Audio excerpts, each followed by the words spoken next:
श्रीराम. आपल्या सर्वांच्या हृदयस्थ वसणाऱ्या आत्मारामास साष्टांग प्रणिपात करून गोस्वामी तुलसीदास रचित श्री रामचरितमानस या ग्रंथातील जो सप्तम सोपान उत्तरकांड याचं आपण चिंतन करत आहोत. सज्जनहो, हे आपलाच कथा चिंतन क्रमांक 1176. आपण गेल्या कथा चिंतनामध्ये काकभुशुंडींच्या आश्रमामध्ये महादेवाच्या समवेत प्रवेश केला. काय बघितलं महादेवाने? हे प्रकृतीच्या दृष्टीने तर अत्यंत सुंदर असं आश्रमाचं ठिकाण. या नील पर्वताच्या 4 सुंदर शिखरांमध्ये या सरोवराच्या असलेल्या अतिशय सुंदर अशा स्थितीमध्ये या आश्रमाच्या जवळ काकभुशुंडींचा निवास आहे. आणि हे केवळ प्रकृतीच्या आधारानेच सुंदर स्थान नाही, ते विशेष सुंदर आहे. कारण तिथं तह बसी हरी ही भजई जिमी कागा, तिथं भगवंताचं भजन करणारा कावळा, ज्याचा नाश कधीच होत नाही, अनेक कल्पांत होऊन गेले तरी देखील तो जसाचा तसा तिथं हरिभजनामध्ये निमग्न आहे. अशा या आश्रमाचं महत्व आपण गेल्या कथा विभागामध्ये बघितलं. सामाजिक स्तरावरचे आश्रम असोत, मंदिरं असोत, आपली घरं असोत किंवा वैयक्तिक अंतरंगाची स्थिती असो, इथं जिथं म्हणून ताण तणाव आहे, काळजी आहे, चिंता आहे, दुःख आहे, या सगळ्याचं एकच कारण आहे की भजनाचा अभाव आहे सज्जनो. आणि जिथं अत्यंत मनापासून भगवंताची उपासना आहे, जिथं भजन हे भरोशाच्या आधाराने होतं, अशा या काकभुशुंडींच्या आश्रमासारखी स्थिती या कलियुगामध्ये देखील आम्हाला अनुभवता येण्यासारखी आहे. इथपर्यंतचा कथा विभाग आपण गेल्या कथा चिंतनामध्ये बघितला. त्या आश्रमामध्ये महादेवाने देखील काही काळ निवास केला. काकभुशुंडींचं त्याने हे अत्यंत दैदिप्यमान असं चरित्र अनुभवलं. आणि तत्पश्चात महादेव आपल्या मनाला संपूर्णपणे आनंद, प्रसन्नता आणि शांतता प्रदान करून कैलासाच्या दिशेने निघून जातात. आता या महादेवाने नेमकं या काकभुशुंडींचं जे चरित्र अनुभवलं सज्जनो, त्या कथा विभागाचं चिंतन आपण आजच्या टप्प्यामध्ये करणार आहोत. आपण या चौपायांचं गायन गेल्या कथा विभागात केलंय आणि त्यामुळे आपण थेट कथा विभागातच प्रवेश करूयात. महादेवाने काकभुशुंडींच्या आश्रमात निवास केला. सज्जनो, बघा, आपण कधी सद्गुरूच्या स्थानी गेलो की निवास घडल्याशिवाय, एक दिवस तरी मुक्काम झाल्याशिवाय तिथं गेल्यासारखं वाटत नाही. जसं एखादी मुलगी माहेरी आली आणि उभ्या उभ्या येऊन गेली तर ती आली आणि गेली काय कळत नाही, परंतु जर तिचा एक रात्र जरी मुक्काम झाला घरामध्ये तरी असं वाटतं की आली बाबा, माहेर पण आला. तसं गुरुच्या देखील घरामध्ये गेल्यानंतर जर सहज शक्य असेल तर एक दिवसाचा मुक्काम व्हावा. आनंद हा आपल्या हृदयालाही होतो आणि त्याही पेक्षा गुरुच्या हृदयाला होतो. अशा या आश्रमामध्ये महादेव देखील वस्तीला आलेले आहेत, मुक्कामाला आलेले आहेत. आणि ते काकभुशुंडींच्याकडे एका वेगळ्या रूपामध्ये स्वतःला परावर्तित करून पाहत आहेत. कुठलं रूप घेतलंय महादेवाने? शेवटच्या टप्प्यात महादेवाने स्वतः सांगितलं की तब कछु काल मराल तनू धरितह कीन निवास. तेव्हा मी हंसाचं शरीर धारण करून काही काळ तिथं निवास केला. बघा, महादेव हंस शरीर धारण करतो, त्याला काय अशक्य आहे? तो हनुमंत होऊ शकतो, तो ज्योतिषी होऊ शकतो, तो कुठल्याही रूपामध्ये जाऊ शकतो, तो स्वतंत्र आहे. परंतु महादेव हंस झाला. याच्यामधून मला एक फार सुंदर भावार्थ हृदयामध्ये येतो की संताच्या सहवासाने जीवाचा हंस होतो. म्हणजे काय? जो निरक्षीर विवेक संत सहवास आम्हाला देतो, तो निरक्षीर विवेक धारण करण्यासाठी मनाचा हंस व्हावा लागतो. आणि महादेव देखील तिथं कावळ्याच्या रूपामध्ये हा आहे म्हणून स्वतः देखील कावळा होऊ शकला असता, होय की नाही? किंवा अन्य कुठला कृमी कीटक देखील होऊ शकला असता, परंतु महादेवाने त्या सरोवरामध्ये हंस होणं हे विशेष मनाला स्वस्थता देणारं असं रूप जाणून ते रूप धारण केलंय. कारण सतीच्या या असलेल्या नैराश्यामुळे जणू काही महादेव देखील स्वतःच्या या विवेकाला पुनर्जीवित, पुनर्चैतन्यमय अवस्थेमध्ये आणू इच्छित आहे. आणि अशा या राजहंसाच्या रूपात महादेव काकभुशुंडींचं अवलोकन करतोय.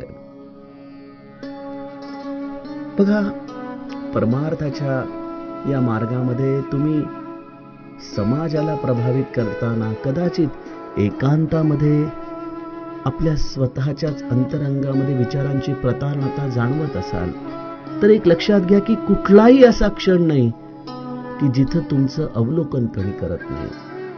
इथं काकभुशुंडी एकांतामध्ये आहेत, पक्षी रूपात आहेत,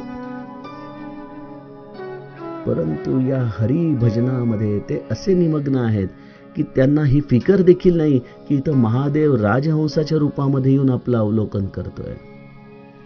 आपल्याला कोणीतरी पाहतं आहे ही भावना देखील ज्याच्या भक्तीमध्ये तो विसरून गेलेला आहे, असं हे काकभुशुंडींचं दैदिप्यमान चरित्र आहे सज्जनो. त्यामुळे हे अस्तित्व तुम्हाला प्रत्येक क्षणी अभ्यासत असतं. म्हणून संतांचा सावधानता सावधानता या शब्दावरती विशेष जोर होता. अशा या काकभुशुंडींना राजहंसाच्या रूपामध्ये महादेव पाहतोय. कशा पद्धतीने काकभुशुंडी आपलं आचरण ठेवतायत. पी पर तरु तर ध्यान सुधरई, जाप यज्ञ पा करी तर करई, आंब छाह कर मानस पूजा, तजी हरी भजन काजु नहीं दूजा. भल्या पहाटे काकभुशुंडी पिंपळाच्या झाडाखाली ध्यान लावून बसतायत. सूर्योदय होण्यापर्यंत हे त्यांचं ध्यान चालू आहे. ते ध्यान संपल्यानंतर पिंपळाच्या झाडाखालून ते उठतायत आणि पिंपरीच्या झाडाखाली जाऊन बसतायत. आणि तिथं जपयज्ञामध्ये स्वतःचा विसर पडून काकभुशुंडी बराच वेळ भगवंताचा जप या यज्ञ रूपामध्ये अंतरंगामध्ये करतायत. दुपार होऊन जातीये, तोपर्यंत आंब्याच्या झाडाच्या छायेमध्ये बसून काकभुशुंडी मानसिक पूजा करतायत. ज्या श्रीहरीचं त्यांनी ध्यान केलं, ज्या श्रीहरीचा त्यांनी जप केला, त्याच श्रीहरीला सगुण साकार रूपाने आपल्या अंतरंगामध्ये धारण करून काकभुशुंडी त्याची मानस पूजा करतायत. आणि हे सगळं करून श्रीहरीच्या भजनाखेरीज त्यांना दुसरं कुठलंही काम नाहीये, कुठलंही काम नाहीये. आता या 4 शिखरांवरती ही 4 झाडं आहेत. वड आहे, पिंपळ आहे, पिंपरी आहे, आंब्याचं झाड आहे. त्यापैकी 3 झाडांमध्ये काकभुशुंडींचं चालू असलेलं साधन आपल्याला त्यांनी सांगितलं की पिंपळ आहे, पिंपरी आहे आणि आंब्याचं देखील झाड आहे.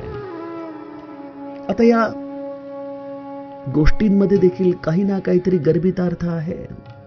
चिंतन केलं पाहिजे याच्यामध्ये. आज वेळेअभावी मानस पियुष तर बघितलं नाही, परंतु तसेही मानस पियुष हे आपल्याला विशेषतः व्याकरण दृष्टीने किंवा एखाद्या कथेच्या मधले असलेले काही पुरातन संदर्भांच्या दृष्टीने उपयोगाला येतं, परंतु भावार्थामध्ये मात्र केवळ सद्गुरूची कृपेची मशाल घेऊनच आपल्याला जावं लागतं. पिंपळाच्या झाडाखाली ते ध्यान लावून बसतायत. रामायणामध्ये आठवा बरं, पिंपळाच्या झाडाच्या पानाचं उदाहरण गोस्वामीजींनी दिलंय. कोणाचं मन पिंपळाच्या पानासारखं हलत असतं? आणखीन सोपं करून प्रश्न विचारलाय.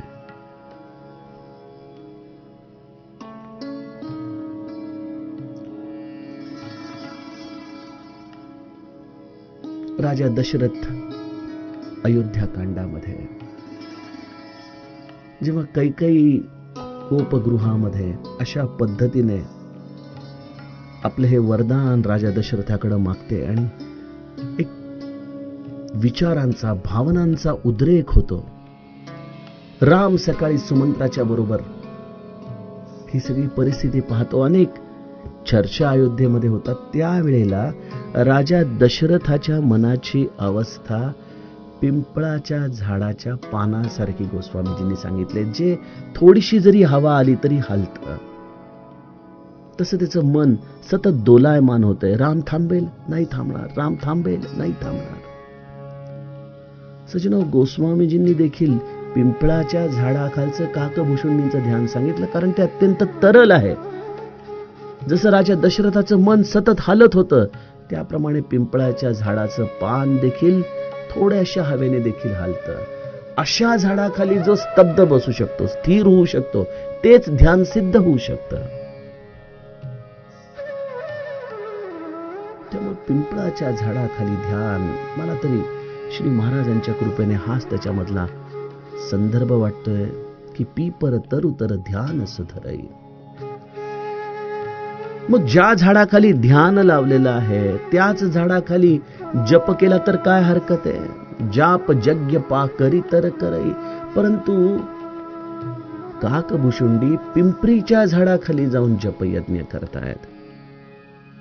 बघा, हे 4 शिखरं नाहीयेत, हे भगवत प्राप्तीचे 4 जणू काही मार्ग आहेत. त्याची ही वेगवेगळी स्पंदनं आहेत. आणि त्यामुळं ज्या झाडाच्या खाली ध्यान लावलेलं आहे तिथून दुसऱ्या स्थानाखाली जाऊन काकभूषुंडी जपयज्ञ करतायत. एका ठिकाणी निर्गुण निराकाराचं ध्यान केलं, दुसऱ्या टप्प्यावरती येऊन निर्गुण साकाराचं ध्यान करतायत आणि तिसऱ्या आंब्याच्या झाडाच्या छायेमध्ये मानसिक पूजा करण्यासाठी सगुण साकाराला आपल्या हृदयात धारण करतायत. म्हणजे भगवंताची ही तिन्ही रूप, निर्गुण निराकार, निर्गुण साकार, सगुण साकार, अशा या तिन्ही टप्प्यामध्ये भगवंताचं दर्शन काकभूषुंडी आपल्या हृदयामध्ये करतायत. मी पिंपरीच्या झाडाचं महत्व आपल्याला गेल्या कथा विभागामध्ये म्हटलं की त्या झाडाचे काय विशेष गुणधर्म आहेत ते आपल्याला बघावे लागतील. परंतु 1-2 गुणधर्म जे मला वाचनामध्ये आले ते म्हणजे ते औषधी झाड आहे. मला वाटतं या कलियुगामध्ये नाम जपा इतकं दुसरं औषध देखील कुठलं नाही. अशा या पिंपरीच्या झाडाखाली काकभूषुंडी जपयज्ञ करतायत आणि आंब्याच्या झाडाच्या छायेत मानसिक पूजा करतायत, कारण तिथं सगुण साकाराचं ध्यान आहे. बघा, निर्गुण निराकाराचं कितीही जरी चिंतन केलं तरी मनुष्याच्या मनाला समाधान होत नाही. अहो, जिथं व्यासादिक मुनींना देखील एवढे सगळी स्कंद पुराण लिहिल्यानंतर देखील श्रीमद भागवत लिहिल्याशिवाय समाधान झालं नाही. कारण जोपर्यंत भगवंताच्या सगुण साकारावरती आपण प्रेम करत नाही तोपर्यंत आंब्याची गोडी कशी कळणार, तोपर्यंत आंब्याची दाट सावली कशी कळणार. बघा, या 2 झाडांमध्ये, पिंपळाच्या झाडाखाली आणि पिंपरीच्या झाडाखाली मनुष्याचं पोट भरू शकत नाही. तीच अवस्था आहे निर्गुण निराकाराच्या ध्यानाची. गरजेचं आहे, मान्य आहे, परंतु खरं समाधान तर हरिभजनामध्ये आहे. त्याच्या सगुण साकार रूपाची पूजा केल्याशिवाय ते समाधान कसं येणार, ती माधुर्यता कशी येणार, त्याशिवाय हे आत्मिक पोट कसं भरणार. म्हणून काकभूषुंडी आंब्याच्या झाडाच्या छायेत मानसिक पूजा करतायत आणि नित्य निरंतर श्रीहरीच्या भजनाखेरीज त्यांना दुसरं कुठलंही काम नाहीये. बघा, संत देखील हे तीर्थाटन करत असताना वेगवेगळ्या ठिकाणी जातात, त्या स्थानाप्रमाणे पूजन करतात, त्या स्थानाप्रमाणे साधना करतात, परंतु मुख्य त्यांचं साधन मात्र ते कुठेही सोडत नाही, भगवंताच्या भजनाचं.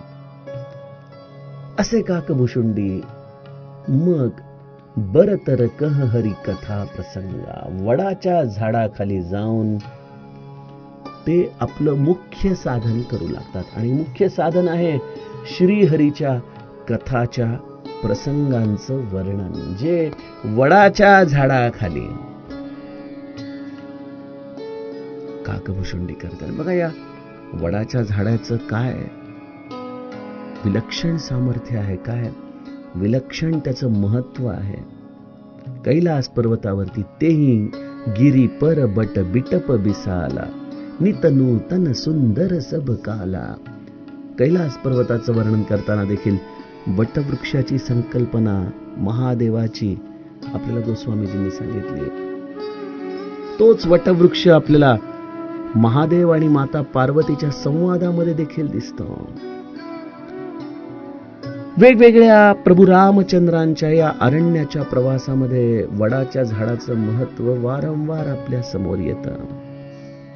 वडाचं झाड हे तसं अत्यंत वृद्ध असं झाड आहे, ज्याचं आयुष्य बराच काळ असतं.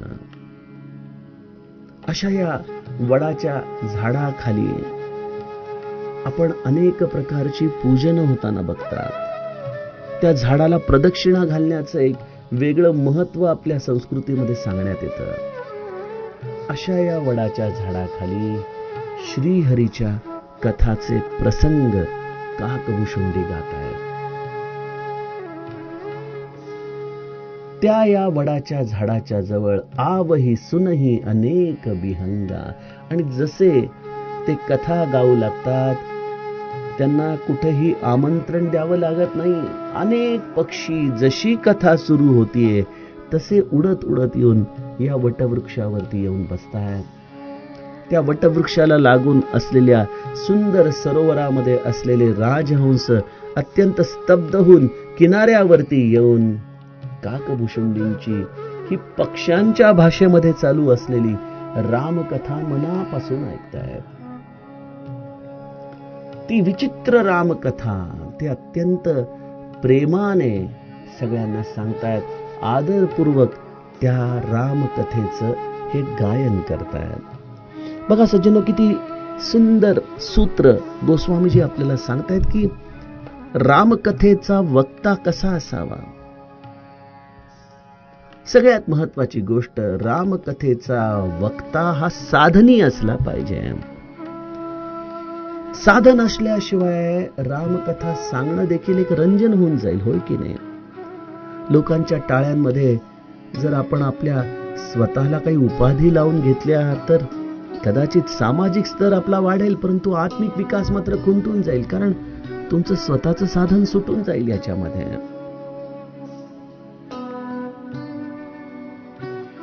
त्यामुळे काकभूषुंडींचं चरित्र आपल्याला दाखवत आहे की ते ध्यान करतायत, ते जपयज्ञ करतायत, ते मानस पूजा करतायत आणि मग तत्पश्चात आपल्या या सगळ्या अनुभवांची खाण ते लोकांना या श्रीहरीच्या कथांच्या रूपाने सांगतायत. फार सुंदर सूत्र आहे.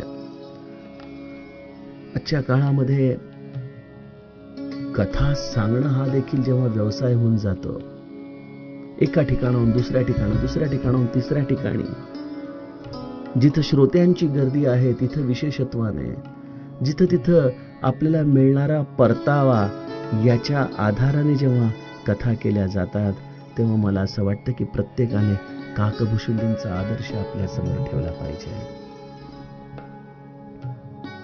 दुसरं सूत्र आहे की वक्ता जेव्हा असा सिद्ध असतो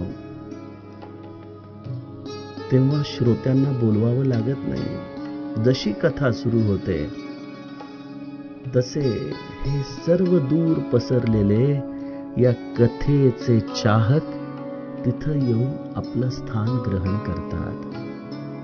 जिथं प्रत्यक्ष महादेवाला देखील कैलास सोडून यावंसं वाटतं, असं हे अधिकारी वक्त्याच्या कथेचं महत्व आहे सज्जनो. त्या कथेमध्ये जी कथेचे अनुभव तो सांगत असतो ते त्याच्या बुद्धीचे नसतात. तो केवळ एक निमित्त होऊन त्या व्यासपीठावरती बसलेला असतो. त्याचं आतमध्ये असलेलं गुरुकृपेचं साधन हेच सर्व काही बोलत असतं. तिसरी गोष्ट, श्रीहरीची कथा सांगणं हा भक्ती मार्ग आहे. ध्यान मार्ग, जपयज्ञाचा मार्ग आणि सगुण भजनाचा मार्ग, हे वेगवेगळे मार्ग एकाच वेळेला काकभुशुंडी आचरणामध्ये आणतायत. याचा अर्थ कथेचा प्रवक्ता हा सर्व मार्गांचं स्वागत करणारा असला पाहिजे. मी भगवंताच्या सगुण उपासनेच्या आधाराने तुम्हाला त्याची कथा सांगतो, परंतु याचा अर्थ असा नाही की ध्यान मार्ग, जपयज्ञाचा मार्ग, मानसपूजेचा मार्ग हा मला मान्य नाही. मला या सर्व दृष्टीने माझ्या श्रीहरीचंच दर्शन होत आहे. त्याचीच ही वेगवेगळी निर्गुण निराकार, सगुण निराकार आणि सगुण साकार अशी वेगवेगळी तत्व मला या मार्गांमधून दर्शनाला येत आहेत. आणि त्यामुळं कथेचा प्रवक्ता हा प्रत्येक मार्गाचा स्वीकार करणारा असला पाहिजे. नलिंपे कदा दंभ वादे विवादे, कुठल्याही विवादामध्ये न पडणारा असावा तो. आता त्याच्याकडे येणारे श्रोते हे सगळे काही एकाच संप्रदायाचे असतील असं नाही, परंतु आलेल्या प्रत्येकाचं स्वागत करणं, त्यांना उपरोक्त साधन बसण्यासाठी देणं आणि हे सगळं करत असताना आपण आपल्या कथेचं आदरपूर्वक अत्यंत प्रेमाने गायन करत राहणं. हे किती सुंदर सूत्र काकभुशुंडी आपल्याला देतात. आणि ती कथा कशी आहे? रामचरित विचित्र विधी नाना. महादेवाला देखील या कथेला श्रवण करताना वाटलं की अरे, ही कथा आपण पहिल्यांदाच ऐकतोय. कारण सज्जनो, रामकथा ही वेगवेगळ्या भाषेमध्ये वेगवेगळ्या पद्धतीने तिथं जन्माला आलेल्या लोकांना जसा त्यांचा राम अनुभवाला आला तशी त्यांनी लिहिलेली आहे. पक्ष्यांचा देखील एक राम आहे आणि तो राम आपल्या हृदयामध्ये जाणून त्याला ते त्यांच्या पद्धतीने आळवतायत. आणि त्यामुळे महादेवाला ती कथा विचित्र या रूपामध्ये दिसते. जरी ती अत्यंत सुंदर आहे, त्याच्यामध्ये आदर आहे, प्रेम आहे, परंतु त्याच्यातल्या कथा, त्याच्यातली सूत्र ही महादेवाच्या आजपर्यंतच्या श्रवणामध्ये कुठं आली नव्हती. असा महादेव राजहंसाच्या रूपामध्ये काकभुशुंडींची ही कथा ऐकतोय, जी ती अनेक प्रकारे प्रेमसहित आदरपूर्वक गायन करतायत. बघा, वक्त्याचे आणखीन दोन सुंदर गुणधर्म कथेच्या आधाराने दिसतात, आणि ते म्हणजे जी काही तुम्ही कथा सांगत आहात त्याच्याबद्दल तुमच्या मनात नितांत आदर असला पाहिजे. कथेमध्ये विनोद असले पाहिजे, ठीक आहे, परंतु विनोदाचा एक स्तर असला पाहिजे. अन्यथा जर तो स्तर घसरला तर कथेच्या विषयी आपणच अनादर श्रोत्यांच्या मनामध्ये निर्माण करत असतो.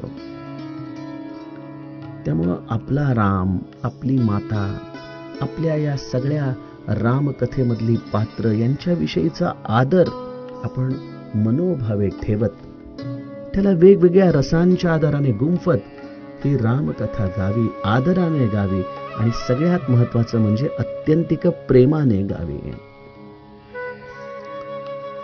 बऱ्याचदा पाट्या टाकल्याप्रमाणे तेच चरित्र सांगण्याचा जर आपल्या मनामध्ये कुठं कंटाळा निर्माण होत असेल तर क्षणामध्ये स्वतःला सावधान करावं. नाही, रामकथेतला प्रत्येक पात्र हे रामाशी निगडीत आहे आणि त्यामुळं त्यांना आदर आणि प्रेम देणं हे त्या कथा प्रवक्त्याचा प्रमुख गुणधर्म असला पाहिजे. काकभुशुंडींचं चरित्र आम्हा कथा वाचकांना किती गोष्टी शिकवून जातं सज्जनो, आणि किती गोष्टी अजूनही आयुष्यात शिकायच्या राहिल्या आहेत याची देखील जाणीव करून देतात. अशा या कथेचे आता वक्ते कसे आहेत? सुनही सकल मती बिमल मराला, बसही निरंतर जे तेही ताला, सर्व निर्मळ बुद्धीचे हंस जे नेहमी या सरोवरामध्ये वास करतात, जी सगळे जण या कथेवरती विशेष लुब्ध होऊन त्याचं नित्य श्रवण करत असतात.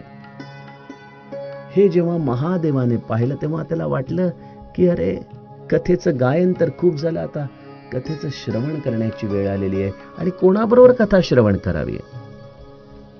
बघा, कथेमध्ये श्रवण करणाऱ्या येणाऱ्या लोकांचे देखील वेगवेगळे वर्ग आहेत. जसे प्रवक्त्यांचे वेगवेगळे वर्ग आहेत. कोणी अर्थार्थी आहेत, कोणी लौकिकासाठी आहेत आणि कोणीच एखादा आर्त भगवंताच्या प्रेमाने गाणारा आहे. ठीक आहे.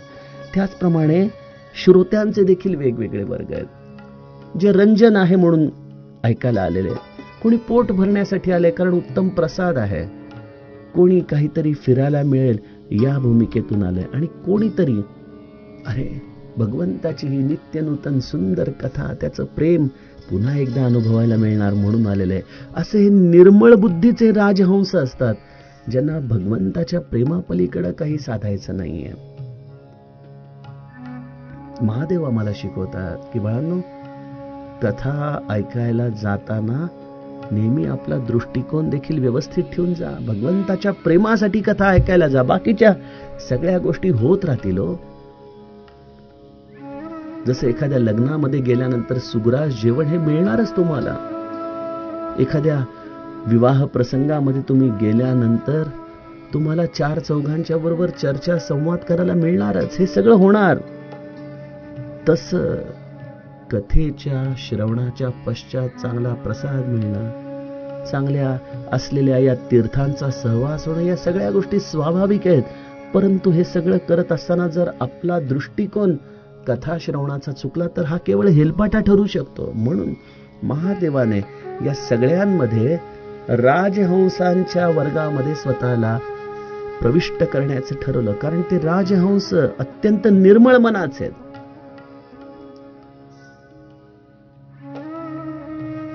महादेव जणू काही जाणतोय की निर्मळ मनाचीच लोक भगवंताला प्राप्त करू शकतात. प्रभू रामचंद्र सुंदरकांडामध्ये म्हणतात ना की निर्मल मन जन सो मोही पावा, मोही कपट छल छिद्र न भावा. मला आवडत नाही, ज्यांचं मन निर्मळ आहे अशीच लोक माझी प्राप्ती करू शकतात. महादेव नित्य अशा निर्मळ राजहंसांची पाठराखण करतो, कारण ते प्रभू रामचंद्रांच्या अत्यंत निकट आहेत. अशा सरोवरामध्ये महादेव या राजहंसांच्या मध्ये मिसळून जाण्यासाठी तिथ तब कचुकाल मराल तनु धरितह कीन निवास, अशा ठिकाणी हंसाचं शरीर स्वतः धारण करतो आणि काही काळ तिथं निवास करतायत. महादेव म्हणतो की मी जेव्हा तिथं जाऊन हे सगळं दृश्य पाहिलं तेव्हा माझ्या मनामध्ये विशेष आनंद उत्पन्न झाला.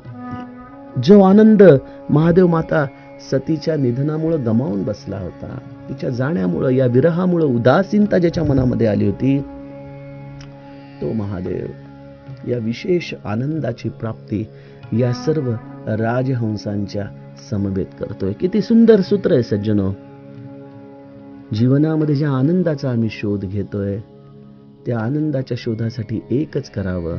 ज्यांना हा हरी अत्यंत प्रिय आहे, ज्यांना हा सत्संग अत्यंत प्रिय आहे, अशा निर्मळ मनाच्या राजहंसांचा शोध घ्यावा आणि त्यांच्या समवेत राहावं. अन्यथा कथेमध्ये जाऊनही काय न्यून आहे हेच ऐकायचं असेल तर तुम्ही कथेचं काय श्रवण केलं.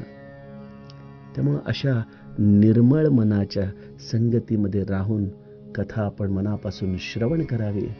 गोस्वामीजी म्हणतात की सादर सुनी रघुपती गुण पुनिया येऊ कैलास. अशा या राजहंसांच्या बरोबर राहून मी बराच काळ काकभुशुंडींच्या मुखातून रामचरित्र ऐकलं. मन प्रसन्न झालं, सुप्रसन्न झालं. आणि मग ज्या कैलासावरती माझं मन रमत नव्हतं त्या कैलासाच्या दिशेने मी परतलो. सज्जनो, रामकथा काय करते? पूज्य बापू म्हणतात त्याप्रमाणे आप मुझे 9 दिवस दो, मैं आपको 9 जीवन दूंगा. महादेवाला देखील नवजीवन काकभुशुंडींच्या कथेने प्राप्त झालं. आणि ज्या घरामध्ये मन रमत नव्हतं, मग तो कैलास का असो, ज्या कैलासावरती देखील महादेवाचं मन रमत नव्हतं त्या कैलासावरती महादेव परतला. सज्जनो, हरिकथा स्वधर्मामध्ये आपल्याला परत आकृष्ट करते, प्रवृत्त करते. असं हे हरिचरित्र गाणाऱ्या काकभुशुंडींच्या आश्रमाचं महत्व, त्यातील पुढील टप्पा आपण उद्याच्या कथा प्रसंगामध्ये बघू. जानकी जीवन स्मरण जय जय राम.